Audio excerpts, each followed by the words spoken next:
একজন পাকিস্তানিও যদি ক্ষতির সম্মুখীন হয় তাহলে ভারতকে এর পরিমাণ ভোগ করতে হবে বলে হুঁশিয়ারি দিয়েছেন পাকিস্তানের প্রতিরক্ষামন্ত্রী খাজা আসিফ।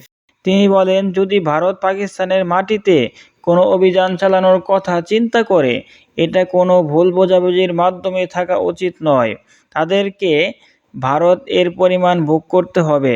গতকাল বৃহস্পতিবার ইসলামাবাদে জাতীয় নিরাপত্তা কমিটির বৈঠক শেষে এক সংবাদ সম্মেলনে খাজা আসিফ এসব কথা বলেন। তিনি আরও বলেন, যদি পাকিস্তানি নাগরিকরা নিরাপদে না থাকেন, ভারতকেও এর পরিমাণ ভোগ করতে হবে। পাকিস্তানের শহরগুলোতে ভারতের সন্ত্রাসী হামলা চালানোর পরিকল্পনা রয়েছে, এমন তথ্য পাকিস্তানের কাছে রয়েছে। সংবাদ সম্মেলনে খাজা আসিফ বলেন, ভারত যদি পাকিস্তানের কোনো শহরে কোনো ধরনের তৎপরতা চালায়, কোনো পাকিস্তানি নাগরিকের ক্ষতি করে, তবে পাকিস্তানও একইভাবে জবাব দিবে।